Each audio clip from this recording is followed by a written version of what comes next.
예, 성도 여러분 안녕하십니까? 예, 오늘 저는 여러분들과 함께 고린도전서 4장에 있는 기별을 가지고 맡은 자들에게라는 제목으로 함께 은혜를 나누도록 하겠습니다. 미국의 개신교 신학자이고 기독교 윤리학자인 라이놀드 니버라고 하는 교수님이 책임에 대해서 이런 말을 해주고 있습니다. 책임이라는 말을 빼버리면 인생은 아무런 의미도 없다.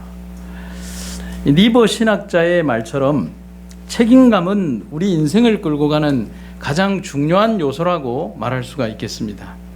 자유롭게 살던 청춘 남녀가 결혼을 하고 자녀를 낳으면 삶에서 이르러 오는 무게감을 느끼게 됩니다. 그게 뭐냐면 책임감이라고 하는 것이죠. 무게감은 느끼지만 그때부터 남편으로서, 아내로서, 부모로서 누군가를 위하여 존재하는 책임감의 사람이 되는 것입니다. 그런데 인생은 언제가 진짜부터냐 하면 그때부터 진짜로 그때부터 시작이 됩니다. 제가 그랬으니까요. 그 이전에는 책임감이라고 하는 것이라기보다는 그냥 내 인생을 그냥 사는 것이었다라고 하면 누군가의 남편이 되고 또 누군가의 어떤 자녀를 가진 아버지가 된 그 순간부터 책임감이 누르는 그 무게감 속에서 진짜의 삶을 살기 시작한다고 할 수가 있겠습니다. 이 그리스도인 삶도 그렇습니다. 교회를 다니는 것에서부터 시작해서 무언가를 책임지고 임하는 그때부터 성장한 어른 그리스도인이 된다는 사실입니다. 무거울 수도 있지만 책임감과 직무가 어쩌면 우리들을 성장시키는 요소가 될 수 있다는 사실입니다. 우리가 예수님을 처음 믿음으로 받아들이고 난 이후에 그렇게 해도 우리의 성장 과정은 있습니다. 하지만 우리가 어떤 직무를 맡고 하나님의 사업을 하는 그 순간부터 우리의 믿음의 성장은 또 다르게 단단해지고 이렇게 튼튼해진다는 사실인 것입니다. 청년에게 보내는 기별에 보면 이런 말씀이 있습니다. 하나님께서는 우리가 당신의 사업을 위하여 준비하는 데 필요한 모든 기회를 이용하기를 바라신다. 그분께서는 우리가 그 사업을 완수하는 우리의 모든 힘을 다 쏟고 그 사업의 신성성과 무거운 책임감을 우리의 마음에 언제나 간직하기를 바라고 계신다 했습니다. 오늘 바울은 성경 본문에서 어떤 표현을 쓰고 있냐면 맡은 자들이라는 표현을 쓰고 있습니다. 그런데 성경의 다른 번역본을 보면 이 맡은 자들이라는 표현에 다른 표현이 뭐냐면 관리하는 사람 혹은 관리자라는 표현으로 쓰이고 있습니다. 결국 책임을 맡은 사람들이란 하나님의 일을 맡아서 하는 직무를 맡은 모든 그리스도인들을 일컬어서 맡은 자들이라고 할 수가 있겠습니다. 그것은 단순히 집사, 장로 혹은 무슨 부장, 어떤 부서의 장이나 수석 집사라는 어떤 그런 이름이 아니라 4장 1절에서 그리스도의 일꾼이요 하나님의 비밀을 맡은 자라는 이름으로 모든 이들이 다 불리우고 있다는 사실입니다. 곧 부르심을 받은 모든 복음의 일꾼들인 우리 전부 다를 바로 맡은 자들이라는 범주 속에 다 포함하고 있다는 사실입니다. 여러분, 우리가 맡은 자들입니다. 아멘입니까? 그래서 주님께 충성함으로 나아가는 여러분과 제가 되기를 간절히 바랍니다. 저는 오늘 맡은 자들에게 주어지는 권면으로 짧게 한 몇 가지를 생각해 보도록 하겠습니다. 첫 번째로, 이 복음의 일꾼은 뭐가 없습니다? 정년이 없습니다. 여러분, 보통 우리의 정년이 몇 살이죠? 60? 한 2세 혹은 65세 그렇습니다. 제가 한 분의 사진을 좀 보여드리도록 하겠습니다. 지난 11월 14일자 조선일보에 나온 할아버지의 사진입니다. 2003년 서울 강북구 미아동의 맥도날드라고 하는 패스트푸드점에 특별한 아르바이트생이 들어왔습니다. 아르바이트를 지원할 때에 이 할아버지의 나이는 75살이었습니다. 성명은 임갑지라고 하는 할아버지입니다. 그의 주 시간은 뭐냐면 일주일에 나흘씩 출근하는데 오전 9시 30분부터 4시간 동안 거기에 출근을 해서 테이블과 의자를 정리하고 컵과 쟁반을 닦고 그 다음에 때로는 서빙을 하는 일이 그의 임무였습니다. 20대 선배에게 존댓말을 쓰면서 묵묵히 일한 이 할아버지에게 붙여진 아르바이트생의 그들이 붙여진 이름은 뭐냐면 할바생이었습니다. 여러분 아시겠죠? 할아버지 아르바이트생이라고 해서 함께 붙여서 신조어로 할바생이라는 게 있습니다. 그때 2003년에 시작했을 때 이 가게에 맥도날드 점에 들어왔을 때 접했던 중학생 단골 손님이 30대 직장인이 됐습니다. 이분이 지난 8일 서울 종로 맥도날드 본사에서 국내 최고령 패스트푸드점 알바생 임갑지 씨의 은퇴식이 열렸습니다. 올해 91살입니다.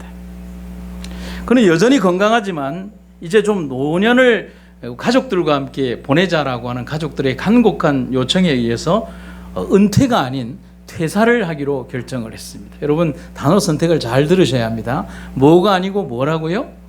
은퇴가 아닌 퇴사를 결정했습니다. 그리고 맥도날드는 그의 17년간 보여준 그의 헌신과 어떤 일하는 철학에 공감하며 감사패를 전달을 했습니다. 근데 이분이 한 일을 보면 상당히 의미가 있습니다. 그는 17년 동안 단 한 번도 결석을 하지 않았습니다. 한 번도 지각을 안 했습니다. 그러면 바로 옆에 사느냐? 아니죠. 그가 일하는 직장으로부터 20km 떨어진 양주역에서 오전 7시 48분에 열차를 타고 출근을 하는데 항상 17년 동안 30분 일찍 출근을 했습니다. 그리고 미아역 주변에서부터 자기 직장까지 있는 꽤 먼 거리를 가면서 주변에서부터 쓰레기와 담배꽁초를 주워가면서 출근을 했습니다. 매장 안에서 침을 뱉고 의자에 다리를 올리고 큰 소리로 떠드는 학생이 보이면 다가가서 90도로 인사를 건넨 뒤에 바닥을 닦았습니다. 아주 거칠었던 학생들이 이 할아버지 앞에서는 죄송합니다라는 말과 함께 고쳐 앉아서 맥도날드를 경건하게 먹기 시작했습니다. 이분의 삶은 넉넉한 그냥 평범한 삶을 살아왔습니다. 1983년에 농협에서 정년퇴직하고 10년쯤 가게를 운영했습니다. 그런데 70이 넘어서도 계속 일을 하고 싶었던 그는 2003년에 서울시 취업 박람회에서 55세 이상 직원을 모집한다는 이 회사의 홍보 부수를 발견하고 이렇게 지원서를 제출한 것입니다. 그가 일하고 받는 돈은 매달 60만 원 정도입니다. 이 돈으로 그는 어떻게 쓰느냐? 봉사단체 회비와 교회 헌금과 그리고 조금의 저축을 하고 몇 년 전에는 100만 원을 모아서 손주 대학 등록금에 보태기도 했습니다. 참 의미 있는 삶을 살았죠. 그분이 우리에게 남기는 말 신문에 보면 이렇게 얘기하고 있습니다. 규칙적으로 생활하다 보니까 고혈압, 당뇨 같은 성인병이 전혀 없습니다. 그리고 가족에게 작은 생일 케이크를 사줄 여유가 있어서 참 좋습니다 라고 했습니다. 여러분 이런 인생을 무슨 인생이라고 하는지 아십니까? 브라보 라이프라고 합니다. 여러분 이렇게 늙어가면 참 좋겠습니다. 여러분 공감하십니까? 여러분 우리들의 삶에 있어서 정년이라는 말은 사회적 어떤 제도가 만든 것일 뿐이지 우리의 삶에서 정년이라는 말은 불필요한 것이라고 할 수 있습니다. 특별히 복음 사역에 있어서의 정년은 누가 정한 것이라고 여러분 생각하십니까? 그건 아니죠. 여러분 제가 다시 한 분을 다른 분을 소개해 드리도록 하겠습니다. 미국의 39대 대통령이었던 지미 카터 대통령은 단임으로 끝난 이후에 그는 고향으로 돌아가서 땅콩 농사와 조그만 자기 고향교회의 주일학교 교사 일을 시작을 했습니다. 그리고 그의 나이가 올해 95세가 되었는데요. 그의 근황을 이번에 신문기자가 이렇게 전해왔습니다. 읽어드리죠. 1924년에 태어나 대공황기에 성장기를 보내야 했던 미국 39대 대통령은 몇 년 전부터 신체 움직임이 눈에 띄게 느려지고 있다. 지난 5월 고관절 교체 수술 후 걷는 것이 불편하다고 토로했다. 그럼에도 그는 부인 로잘린 여사와 1981년 애틀란타에서 문을 열었던 카터 센터의 프로그램 진행에 활동적이며 여전히 플레인스의 침례교회 주일학교에서 아이들을 가르치고 있다. 이번 주 후반에 하비테트 운동 실행차 테네시주 내슈빌로 가서 집 짓는 일을 돕는다. 여러분 오늘 이 지미 카터 대통령의 남은 노년의 삶을 살아가는 모습을 보면서 우리가 뭔가를 깊이 있게 생각해 볼 필요가 있다는 사실을 우리가 알 필요가 있습니다. 우리가 우리 인생에서 가져야 하는 가장 잘못된 편견의 지배력은 정년에 대한 생각입니다. 다시 한번요. 우리가 우리 인생에서 가져야 하는 가장 잘못된 편견의 지배력은 정년에 대한 생각입니다. 어린이 교사들은 그렇게 얘기를 합니다. 우리 아이들이 초등학교 졸업했으니 어린이 교사도 끝입니다. 누가 그런 규정을 만들었습니까? 95세의 노인이 아직도 주일학교 교사를 하고 있습니다. 하나님은 특별히 복음을 전하는 사명으로 부르신 이 교회와 백성들에게 은퇴를 명령하지 않으십니다. 그리스도인의 은퇴는 삶이 다하는 순간입니다. 더 이상 육신의 몸으로 무언가를 할 수 없는 이 땅에서 잠드는 그 순간에 잠정적인 은퇴일 뿐이지 영원한 은퇴가 아닌 것이죠. 91세 노인이었던 임갑지 할아버지가 퇴사를 결정한 것처럼 은퇴가 아닌 잠깐 동안의 쉼으로 들어가는 것일 뿐이라는 사실입니다. 성경 본교의 성경주석 시편 92편에 보면 이런 글귀가 있습니다. 의인은 계속 생산적인 일을 할 것이며 그들의 선행으로 하나님께 영광을 돌릴 것이다. 사람의 일생에서 노년은 가장 결실이 풍성한 시기가 될 수 있다. 은퇴 이후가 가장 생산적인 시간들이 될 수도 있다. 여러분, 젊은 사람이나 나이가 드신 어른들에게 있어서나 우리들의 삶에서 존재하는 시간은 하나님께서 쓰시는 시간임을, 주께서 쓰시겠다라고 말씀하신 그 기간 속에 있음을 여러분과 제가 잊지 마시기를 간절히 바랍니다. 우리들에게 주어진 삶의 시간이 얼마나 복된 시간이며 그저 우리에게 삶의 마감 시간까지 그것을 기다리는 존재들이 아니라 끝없이 자신의 몸을 활용하고 하나님의 능력의 종으로 정년과 은퇴가 없는 그런 삶을 살아가는 여러분과 제가 되기를 간절히 바랍니다. 두 번째는 맡은 자는 맡겨진 짐을 무게로 생각하지 않습니다.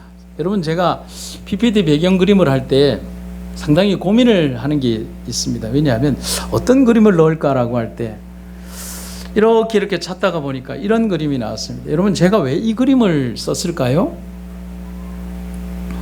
이 코끼리 배경 그림은 무겁다라는 그림으로 저는 보여지지 않았습니다. 여러분, 이 그림은 나올 수가 없죠. 무겁다는 느낌보다는 무게로 느끼지 않는다는 느낌, 그래서 코끼리를 들 수 있는 것입니다.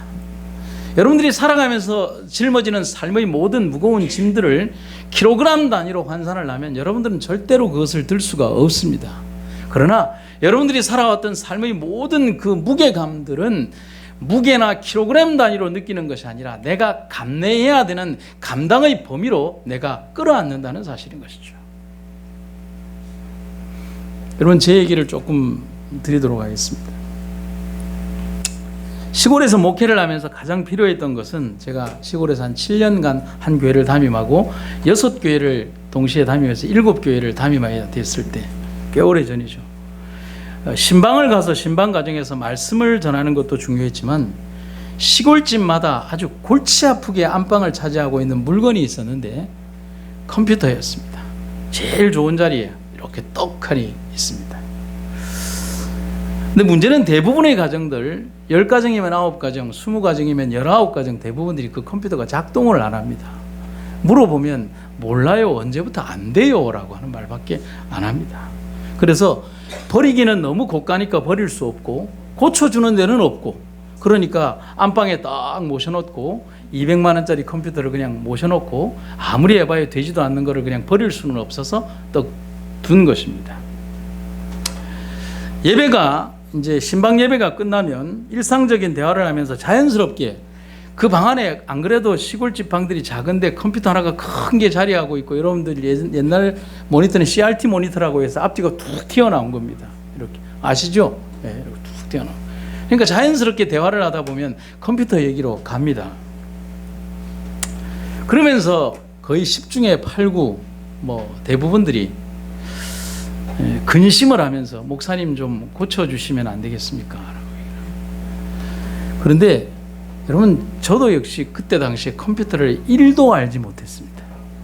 그냥 가져온 것을 두드리고 워드 정도 하는 수준밖에 없습니다. 그래서 컴퓨터를 1도 알지 못하는 저에게 그냥 제 차에 덜렁 실어주면서 꼭 하는 말이 있습니다. 목사님, 기대하지 않습니다. 근데 그것만큼 거짓말이 없어요. 정말 기대합니다라는 말을 기대하지 않습니다라는 말로 제 이렇게 갤로퍼 트렁크에 실어줍니다.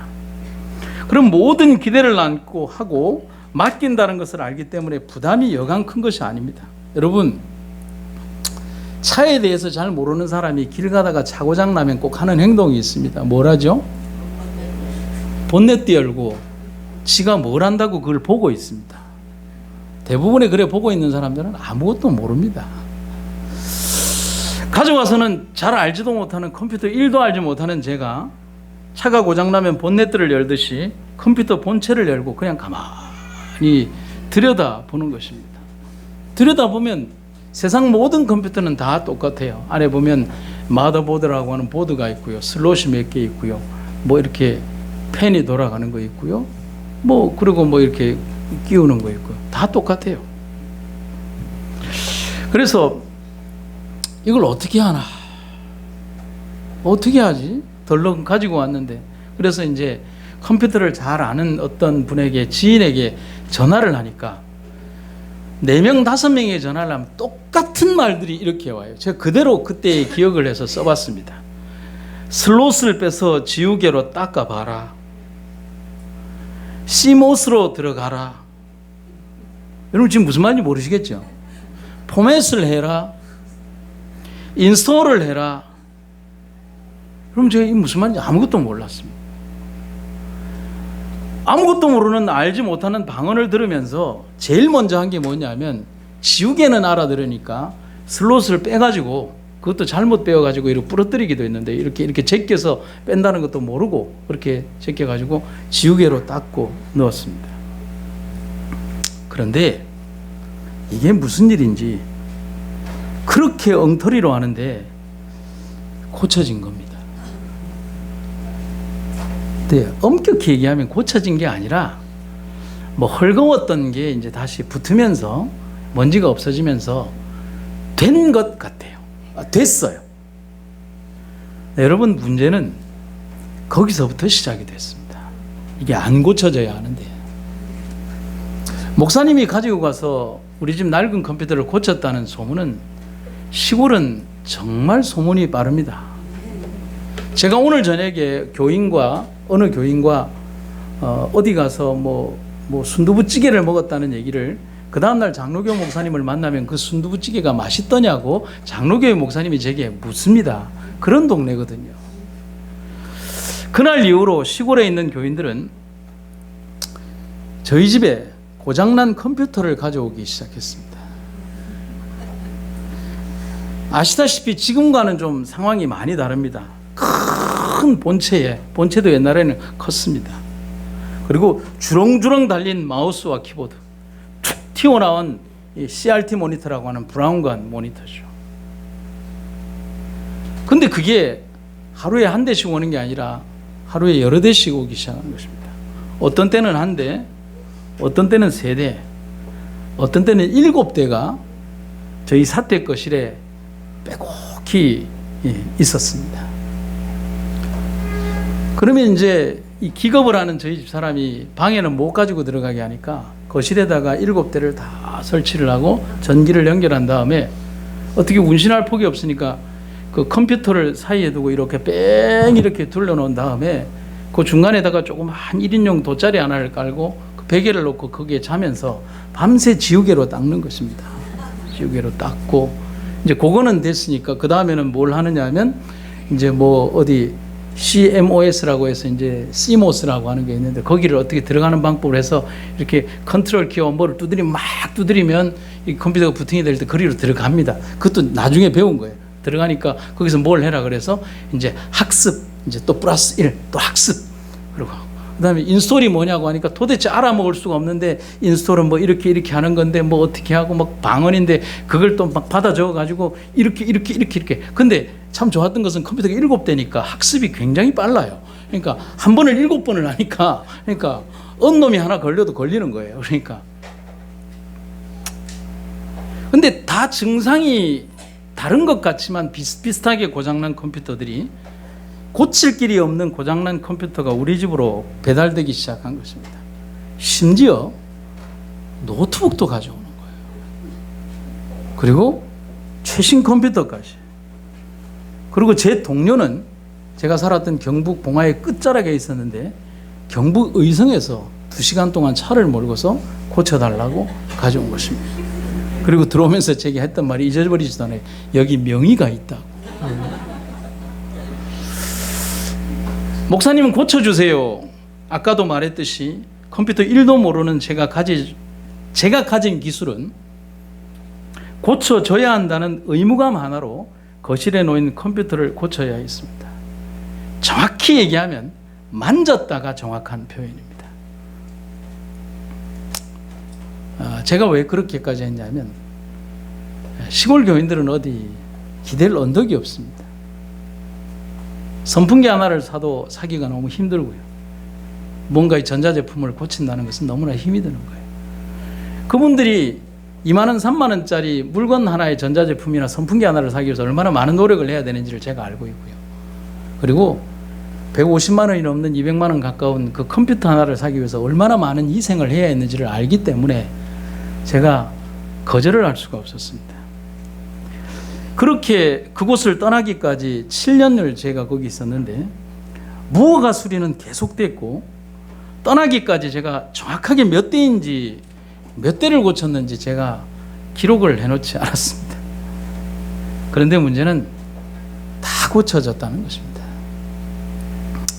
지금도 무슨 고장인지는 모른 채 이렇게 하니까 되더라, 이렇게 하니까 되더라, 아니면 저렇게 해보니까 되더라라고 하는 그런 어떤 학습에 반복된 것으로 그냥 제가 조금씩 컴퓨터를 고치는 것이지 컴퓨터의 진정한 메커니즘은 제가 모르면서 그렇게 한 것이고 또 그런 주먹구구식으로 한 게 다 통했다는 게 신기할 뿐입니다.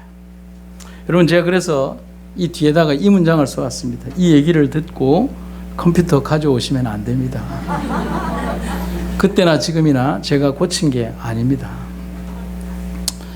그래서 제가 오늘 새벽에 한번 생각을 해봤습니다. 왜 그랬을까? 왜 컴퓨터 1도 모르는 내가 그 컴퓨터를 고치려고 했을까? 제가 했던 대답은 그겁니다. 그래야 했기 때문이었습니다. 내가 아니면 도움을 받을 길이 없는 참 답답한 현실 앞에 그냥 했는데 급기야 그게 지금은 조금의 경험으로 축적이 되는 것입니다. 시골 교회를 떠나기 전에 깊은 산골에 사시는 분이 제 분야가 이렇게 하다 보니까 어떻게 넓어졌냐면 시골 교회를 이제 곧 떠나는데 한 7년 차쯤 되었는데 한 분이 정말 깊은 산골 그 봉화군 이제 그 분천에 살레라고 하는 곳이 있는데 그냥 멧돼지가 아침마다 이렇게 설설설설 그냥 지나가면 그런 데입니다. 차도 못 올라가는 데인데 그 안에 그분이 이사를 오셔서 아이들을 이제 홈스쿨링을 하는데 인터넷이 돼야 되는데 KT에 연락을 하니까 거기는 전화선도 안 되는데 전화선은 어떻게 산을 끌어다가 자기들이 해놨는데 인터넷은 절대로 안 된다는 것입니다. 그래서 자기가 알아보니까 위성 인터넷이라고 하는 게 접시로 해서 하는 위성 인터넷이라고 하는 게 있는데 그거를 신청하니까 거기는 위성 인터넷을 자기들이 설치해 줄 수 없는 지역이다라고 하는 것입니다. 그래서 제가 그랬습니다. 그런데요, 그러니까 목사님이 좀 해주면 안 돼요 라고 하는 것입니다.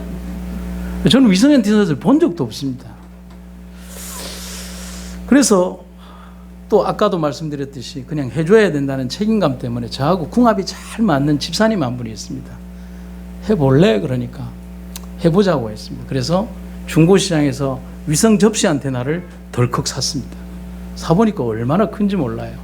그리고 뭐 거기에 들어가는 뭐 이렇게 브라켓 같은 것도 사고 그런데 문제는 위성 신호를 받으려고 하면 위성 신호를 받는 주파수 같은 그런 측정 장비가 있어야 합니다.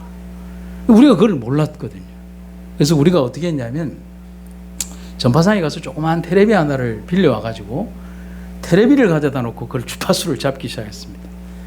여러분 그게 맞았어요. 그래서 주파수가 잡혀가지고 그분들이 정식 인터넷이 들어올 때까지 이렇게 그 위성 인터넷을 썼습니다. 제가 KT가 못한 걸 제가 했습니다. 우리가 그렇지. 제가 이 긴 이유를 하는 이유는 경험이 기술을 만든다는 것을 말하고 싶어서입니다. 여러분 직분도 그렇습니다. 안 하려고 하면 영적 능력의 성장은 거기가 끝입니다. 제가 여러분의 형편을 과소평가하는 것이 아닙니다. 제가 하고 싶은 말은 그럴지라도 충성하라는 것입니다.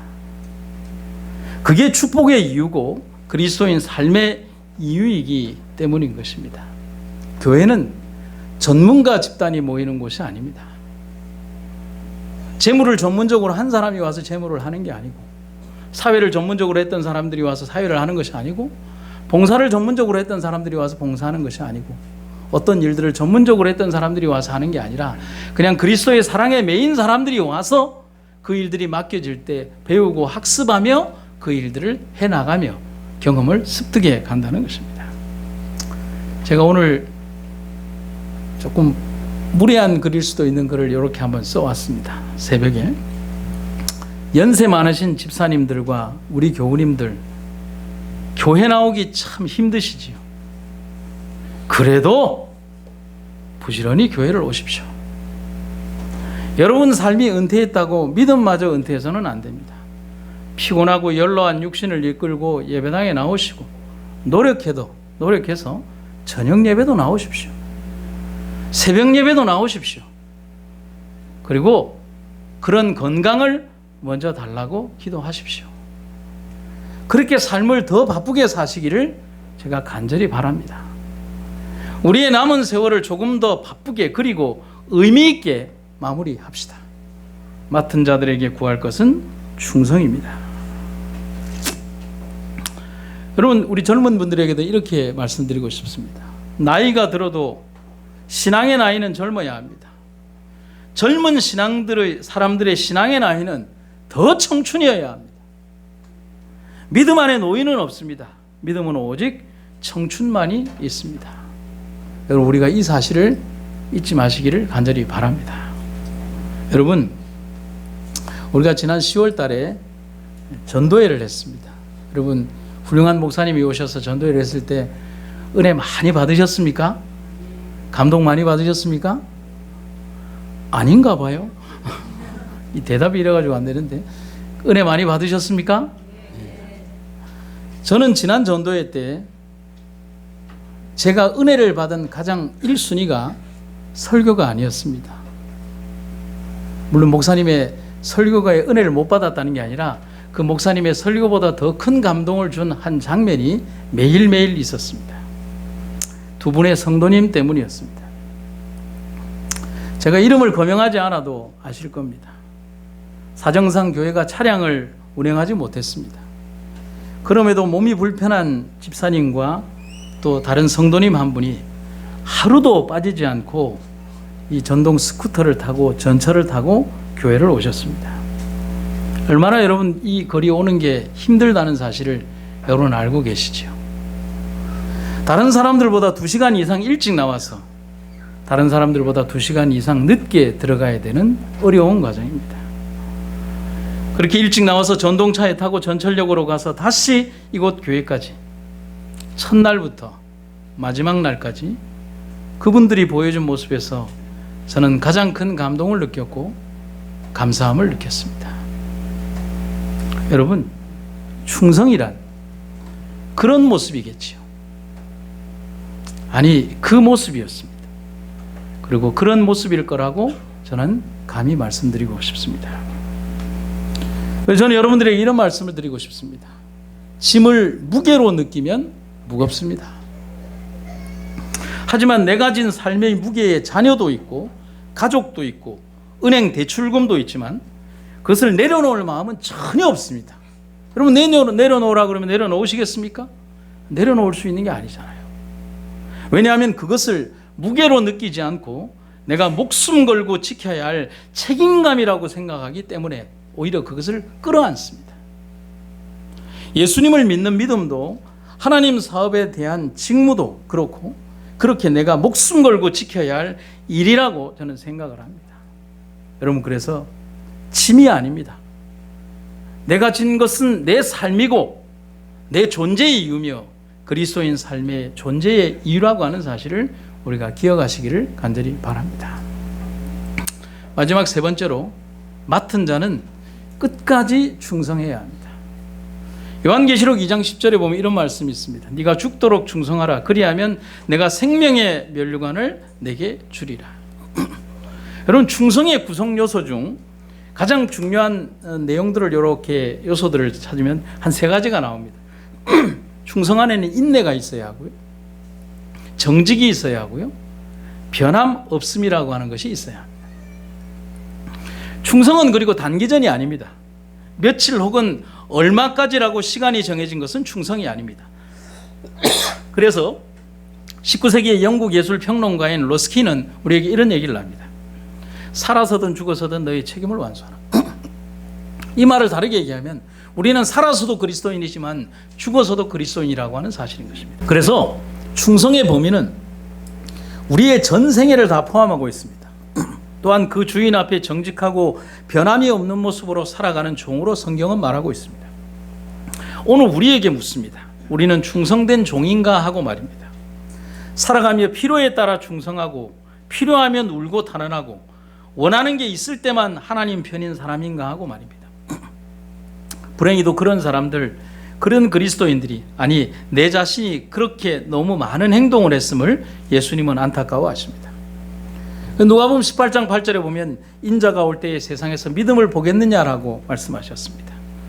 믿음이 점점 말라가는 시대에 이 세상에 밝은 등불이 되어 세상을 지키고 하나님의 오실 길을 예비하는 종들이 되기를 간절히 바랍니다. 이미 맡겨주신 그 거룩한 직임과 책무를 수행하며 육신의 세월을 거스르는 청춘의 믿음으로 하나님께 충성하는 여러분과 제가 되기를 간절히 바랍니다. 제가 마지막으로 한 얘기를 좀 들려드리고 말씀을 마치도록 하겠습니다. 1922년에 로버트 설베트라고 하는 목사님이 태어났습니다. 그는 태어나면서 소아마비로 이 세상에 태어났습니다. 의사들은 그가 단지 며칠밖에 살지 못할 것이라고 진단했지만 그는 33살까지 살았습니다. 의사들은 그의 다리가 꼬여있기 때문에 걸을 수 없을 뿐만 아니라 식물인간으로 살게 될 것이라고 진단을 했습니다. 그러나 그의 부모님은 그렇게 믿지 않았습니다. 설베트는 다음과 같이 기록하고 있습니다. 의사들은 내가 다리가 꼬여서 걸을 수 없을 뿐만 아니라 식물인간처럼 살게 될 것이라고 했지만 나의 어머니는 내가 꼭 걸어야 한다는 믿음과 그렇게 된다는 희망을 버리지 않고 나의 신체를 운동시키셨다. 나는 9살이 되어서야 겨우 18개월 된 아이처럼 몸을 사용할 수 있었다. 부모님은 주위의 반대에도 불구하고 8살 때 나를 학교에 입학시키셨고 수많은 조롱과 질시를 받으면서도 굳세게 견디어 주셨다. 설베트의 삶은 하나님이 함께한 삶이었다. 고등학교 3학년 때 나는 40명이 경쟁한 웅변대회에서 2등을 했습니다. 대학 진학 후에 양쪽 집 부모들의 반대를 무릅쓰고 나는 결혼을 했습니다. 부모님들은 장애자들끼리는 살기 어려울 것이라고 여겼던 것입니다. 그리고 설베트의 아내는 뇌성마비였습니다. 그러나 우리는 결혼했습니다. 우리는 뇌성마비 아이들을 가르치는 직업을 얻었습니다. 그 후 나는 엘라바마주 버밍엄 소재의 사우스이스턴 성서대학에 입학했고 또 졸업을 했습니다. 나는 주로 교사로서 일하고 부분적으로 목사의 일을 했습니다. 주님은 나로 많은 불가능한 일들을 할 수 있게 하셨습니다. 그것은 나를 향한 하나님의 약속이었습니다. 나는 내가 목회하던 교회들이 소재한 지방신문들이나 여러 교단지에 영적 기사들을 썼습니다. 나는 목사 안수를 받고 버밍엄 교회의 한 교회에서 담임 목사로 심우했고 버밍엄 장로의 의장으로 일을 했습니다. 로버트는 33살로 죽었습니다. 극복하기 어려운 일들을 놀랍게 이룩한 그의 성취는 부모님, 선생님들 그리고 친구들의 인내와 결코 분리하여 생각할 수 없습니다. 불가능한 현실과 절망적인 삶을 안고 태어난 사람이었지만 하나님이 함께 하실 것이라는 사실을 믿은 사람은 분명히 다른 삶을 살 수 있었습니다. 예수님이 사셨던 33살의 짧은 삶을 살았지만 약속을 가슴에 지닌 사람, 그는 불꽃 같은 삶을 불태우며 다른 이들보다 더 많은 삶을 각인시키고 떠난 것입니다. 설베트가 우리에게 이런 말을 남기고 있습니다. 나는 신체적인 결함 때문에 자주 좌절과 고통 속에 빠지기 일쑤였다. 그러던 어느 날 나는 내 방 거울 앞에 서서 내 몸을 비춰보며 매우 괴로워하고 있을 때 나의 마음속에서 뚜렷한 음성이 들려왔다. 바로 내가 너를 그렇게 만들었다. 그러므로 슬퍼하지 말아라. 너무도 놀라운 말이었다. 나는 정신을 차리고 그 말씀을 받아들이고 그 이후로는 나의 신체에 대하여 좌절하지 않고 슬퍼하지 않았다. 왜냐하면 하나님의 은혜가 내게 넘친다는 사실을 인정하였기 때문이다. 사랑하는 성도 여러분, 하나님께서 오늘날 우리들을 부르신 하나님의 섭리와 뜻을 우리는 결코 잊어버려서는 안 된다는 사실을 기억하시기를 간절히 바랍니다. 마지막으로 한 구절을 읽고 마치도록 하겠습니다. 그리스도께 대한 충성은 부분적이어서는 안 된다. 그대는 하나님과 더불어 평화를 누리고 싶은가? 그것은 간단하다. 예수와 사랑에 빠져라. 그리고 너희에게 무슨 말씀을 하시든지 그대로 하라. 오늘 우리의 부족함과 연약함을 돌아보시는 하나님께서 우리와 함께 하시기를 간절히 바랍니다. 말씀을 마치겠습니다.